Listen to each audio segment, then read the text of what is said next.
Hi, I'm Amanda Anderson. I'm an author and a speaker at New Life Recovery Conferences. And today I want to talk to you about taking a fighting stance in your recovery. So a few years ago, I went to a self-defense class, and please understand when I'm done talking, you are not qualified to defend yourself physically. This is just a metaphor. But I went to a female self-defense class, and in it, the instructor taught us something that to me really applied to recovery. What she said was, when a woman is attacked by a man and he is trying to grab her and pull her away, the instinct that most of us have is to pull this, just use our upper body strength to say, let me go, to resist just this way. And she said, basically, anatomically speaking, you are never going to have enough upper body strength to escape a full-grown man.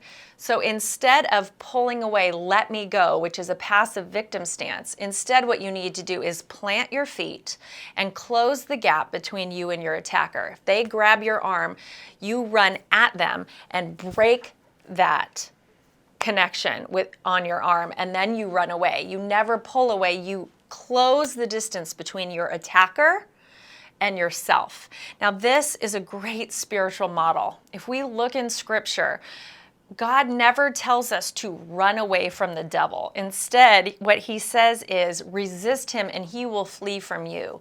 We need to understand that because of the grace of God and the power of God, when we enter a season of recovery, we can take a conqueror stance and face down our addictions. It's very complicated to understand because step one is a step of surrender. So the idea in 12-step recovery is not that I have to do this myself.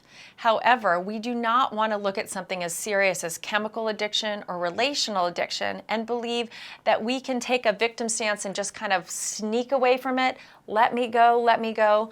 We have to plant our feet and name our addiction. We have to name the thing that has made our life feel unmanageable, and we have to be willing to take a fight stance against that.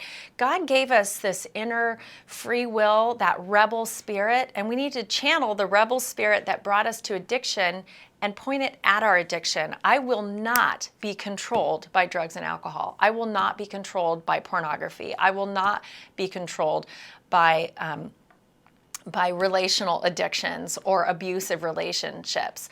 I am taking a stand against it. So 12-step is, we talk in 12-step about we wish we could find an easier, softer way, but we could not. Entering a season of recovery is not easy, and anyone who tells you it is selling you something false. But here's Ephesians 6 talks about the armor of God, and I want to remind you that God calls us to take a warrior stance. So we need to face our addictions. Denial is the enemy of addiction, and believing that we can do it all on our own is the enemy of recovery. We need to take a warrior stance. We need to take a place where we are going to fight for our recovery. Now, here's the thing about fighting for our recovery. It starts with surrender. I recognize in step one, I recognize that my life has become unmanageable. That is a rebel cry that we say, this has to stop. I recognize that my life has become unmanageable. In step two, we come to believe that a power greater than ourselves, our good God, can restore us to sanity, and we plant our feet firmly on the truth that God can restore us to sanity. And in step three, we turn our will and our lives over to the care of God.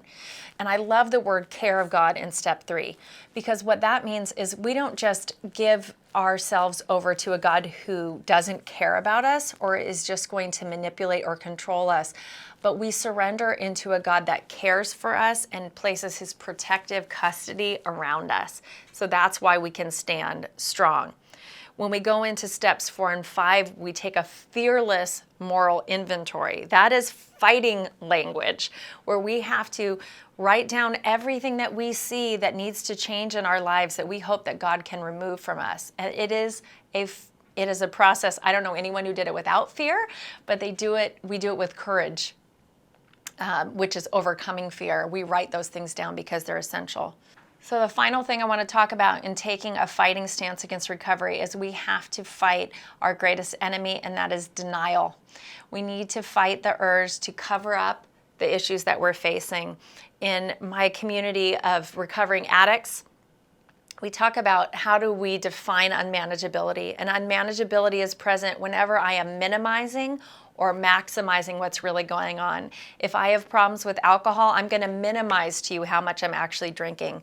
If I have a problem with dysfunctional relationships, I'm going to minimize how often I actually call that person or drive by their house at night to see if they're home. I'm going to start lying about how often I'm doing the thing that is unmanageable in my life. That's a sign of it. So we have to enter into a community fearlessly where we are going to be an open book. We're going to start telling the truth about where we are spending our time, with whom we are spending our time, and what is really going on in our hearts and our minds and our lives. So if you are ready to take these fearless, brave steps toward recovery, we're here for you at New Life with resources and help. And we are excited to see you take that power stance against the enemy of addiction and come out as a conqueror.